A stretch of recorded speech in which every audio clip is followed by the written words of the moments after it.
2 ঘণ্টায় বাংলাদেশের চট্টগ্রাম দখলের ঘোষণা। ত্রিপুরায় বিজেপির শরিক দল তীব্রমথা পার্টির আক্রান্ত নয়াদিল্লি ও আগরতলায় বাংলাদেশ দূতাবাস। হিন্দু যুবক নিহতের ঘটনায় বাংলাদেশকে ত্রাসের দেশ আখ্যা দিয়ে অপপ্রচার ভারতের গণমাধ্যমে। নজরুলের মাজারে হাদিকে দাফন নিয়ে নজরুল পরিবার ঘিরে আনন্দবাজার পত্রিকার জঘন্য মিথ্যাচার ও উস্কানি। সিরিয়ার নতুন 2টি এলাকা দখল ইসরায়েলের। ভেনেজুয়েলার আরও একটি তেল ট্যাঙ্কার দখল যুক্তরাষ্ট্রের। বিডিফিউজ ইনফোটেনমেন্টে স্বাগত জানাচ্ছি আমি সুস্মিতা দাস। আজ জানাবো প্রতিরক্ষা ও ভারত বাংলাদেশ চলমান উত্তেজনা সংক্রান্ত গুরুত্বপূর্ণ কিছু খবর। ভারতের রাজধানী নয়াদিল্লির বাংলাদেশে দূতাবাসে আক্রমণ করেছে অখণ্ড হিন্দু রাষ্ট্র সেনারা। অপরদিকে ত্রিপুরার রাজধানী আগরতলায় অবস্থিত বাংলাদেশের সহকারী হাইকমিশনের সামনে বিক্ষোভ করেছে বিজেপির শরিক দল তীব্রমথার যুব সংগঠনের কর্মীরা। তারা সেখান থেকে বাংলাদেশের চট্টগ্রাম দখলেরও হুমকি দিয়েছে 2 ঘণ্টার মধ্যে। শনিবার নয়াদিল্লির বাংলাদেশ দূতাবাসের মূল ফটকের সামনে বিক্ষোভ করেছে অখণ্ড হিন্দু রাষ্ট্র সেনা নামক সংগঠনের কিছু উগ্র হিন্দু। তাদেরকে কোনো ধরনের বাধা দেয়নি ভারতের আইন শৃঙ্খলা বাহিনী। দূতাবাসের একেবারে মূল ফটকের সামনে এভাবে উগ্রপন্থীদের চলে যাওয়ার ঘটনাকে দূতাবাস আক্রান্ত হওয়া হিসেবে আখ্যায়িত করেছেন অনেক কূটনীতিক। কারণ জেনেভা কনভেনশন অনুযায়ী কোনো একটি দেশে অবস্থিত বিদেশি দেশের দূতাবাস হল বিদেশি সেই দেশটির একটি ভূখণ্ড, আর বিদেশি কোনো দূতাবাসের উপর আক্রমণ সেই দেশটির উপর আক্রমণ হিসেবে গণ্য করা হয়ে থাকে। সে কারণে যে দেশে বিদেশি দূতাবাস অবস্থিত সেই দেশটি সব বিদেশি দূতাবাস ও বিদেশি কূটনীতিকদের নিরাপত্তা দিতে বাধ্য। কিন্তু ভারতীয় নিরাপত্তা বাহিনীর সহায়তায় শনিবার উগ্র হিন্দুরা বাংলাদেশ দূতাবাসের মূল ফটকের সামনে চলে যায় এবং বাংলাদেশ বিরোধী স্লোগান দেয়। তারা বাংলাদেশের রাষ্ট্রদূতকে হত্যারও হুমকি দেয়। এ সময় সম্পূর্ণ নীরব দাঁড়িয়ে থাকে ভারতীয় নিরাপত্তা বাহিনীর লোকজন। ফলে সম্পূর্ণ নিরাপত্তাহীনতায় পড়ে বাংলাদেশ দূতাবাসের কূটনীতিক ও কর্মচারীরা। দূতাবাসের মূল ফটকের সামনে যেতে হলে কয়েক স্তরের নিরাপত্তা বেষ্টনী পার হয়ে যেতে হয়, কিন্তু কোনো পর্যায়ে ভারতীয় নিরাপত্তা বাহিনীর লোকজন উগ্র এই হিন্দুদের বাধা দেয়নি। অপরদিকে আগরতলায় বাংলাদেশের সহকারী হাইকমিশনের সামেন শনিবার বিজেপির শরিক দল তীব্রমথার যুব সংগঠন YTF এর শতাধিক উগ্র কর্মী সমর্থক বিক্ষোভ করেছে। তবে তাদেরকে সেখানে উপদূতাবাসের কার্যালয় থেকে 200 মিটার দূরে থামিয়ে দেয় নিরাপত্তা বাহিনী। বিক্ষোভ থেকে YTF হুমকি দেয় তারা বাংলাদেশের বৃহত্তর চট্টগ্রামকে ফেনী থেকে আলাদা করে দেবে, একইভাবে উত্তরবঙ্গকেও মূল ভূখণ্ড থেকে আলাদা করবে। বিক্ষোভকারীরা দাবি করে কেন্দ্রীয় সরকার বাংলাদেশের বিরুদ্ধে ব্যবস্থা না নিলে তারা 2 ঘণ্টার মধ্যে কক্সবাজার সমুদ্র সৈকত পর্যন্ত পৌঁছে যাবে এবং গোটা চট্টগ্রাম দখল করে নেবে। এছাড়া আগরতলার অন্য একটি এলাকায় আমরা বাঙালি ব্যানারে বিক্ষোভ করেছে কিছু হিন্দু নারী পুরুষ। তাদের অভিযোগ 2024 সালে বাংলাদেশের শেখ হাসিনা সরকারের পতনের পর সেখানে সংখ্যালঘু হিন্দুরা নির্যাতনের শিকার হচ্ছে। এর আগে 24 জুলাই বিপ্লবের পর আক্রমণ ও ভাঙচুর করা হয় আগরতলায় বাংলাদেশের সহকারী হাইকমিশন কার্যালয়।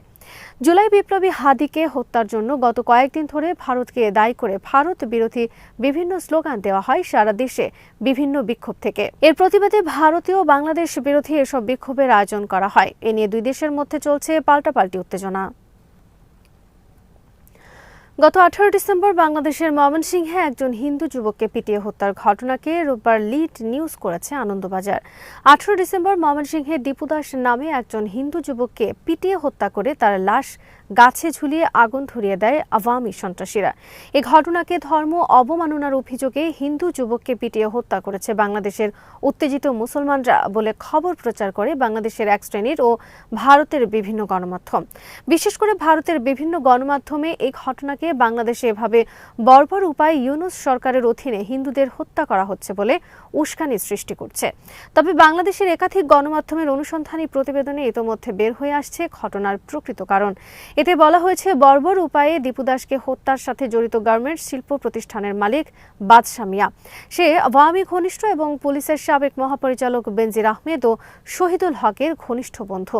নিহত দীপু দাস বাদশা মিয়ার পায়োনিয়ার নেটওয়ার্কস এর একজন কর্মচারী এবং শ্রমিক নেতা ছিলেন।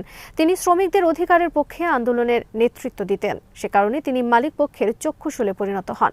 গত 18 ডিসেম্বর রাতে মালিক পক্ষ তাকে ডেকে জোরপূর্বক চাকরি ছাড়ার নির্দেশ দেয়। এতে রাজি না হলে তার বিরুদ্ধে পরিকল্পিতভাবে ধর্ম অবমাননার অভিযোগ তুলে অন্য কর্মচারী ও স্থানীয় লোকদের খেপিয়ে তোলা হয়। মালিকপক্ষ পূর্ব পরিকল্পনা অনুসারে আগে থেকে কারখানার বাইরে লোকজন জড়ো করে রাখে। এরপর দীপু দাসকে ইসলাম বিরোধী নবী অবমাননাকারী আখ্যায়িত করে উত্তেজিত জনতার হাতে তুলে দেয়।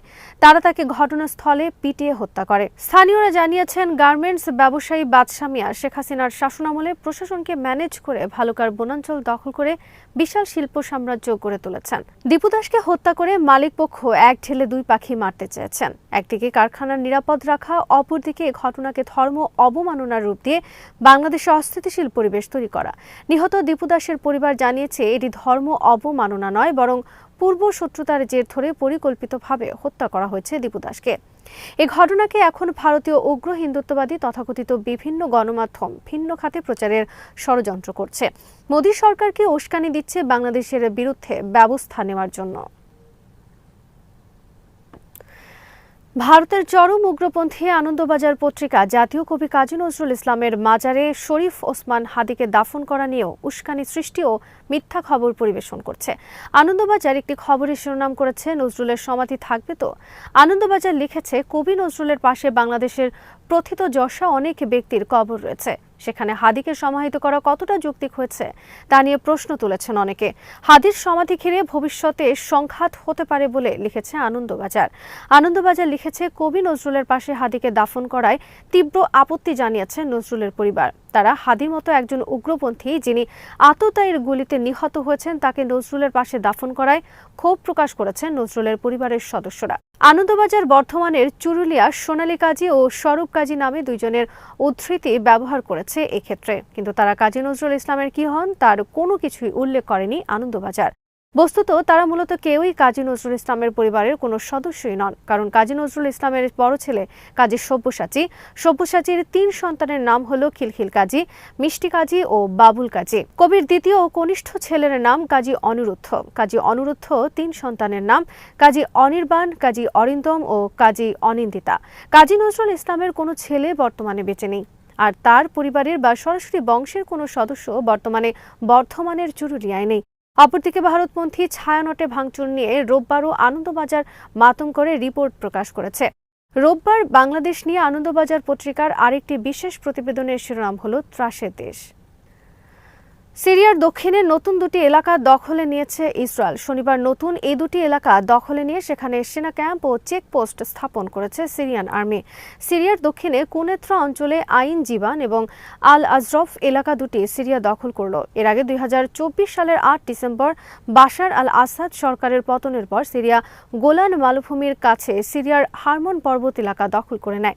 তাছাড়া পূর্বের শান্তি চুক্তি উপেক্ষা করে সিরিয়া তাদের দখলে থাকা গোলান মালভূমি এলাকায় সিরিয়ান সীমান্ত ঘেঁষে সেনা মোতায়েন করে। সেখানে থাকা বাফার জোন তুলে দিয়ে সেখানেও অবস্থান নেয় ইসরায়েল আর্মি।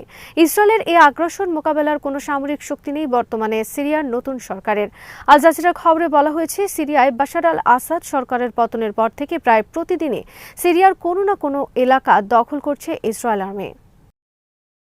ভেনেজুয়েলার আরেকটি তেলবাহী ট্যাঙ্কার দখল করেছে যুক্তরাষ্ট্র। শনিবার ক্যারিবিয়ান সাগরে বারবাডোসের পূর্বে যুক্তরাষ্ট্র আর্ম হেলিকপ্টার থেকে অবতরণ করে ভেনেজুয়েলার তেলবাহী ট্যাঙ্কারে। এর আগে গত 10 ডিসেম্বর যুক্তরাষ্ট্র ভেনেজুয়েলার আরেকটি বিশাল তেলবাহী ট্যাঙ্কার দখল করে। গত বুধবার ডোনাল্ড ট্রাম্প বলেন, ভেনেজুয়েলার তেল সম্পদ দরকার আমাদের, ভেনেজুয়েলার তেল আসলে আমাদের তেল। একসময় আমাদের তেল কোম্পানি ভেনেজুয়েলায় ব্যবসা করত, আমরা আবার সে অবস্থা ফিরিয়ে আনব।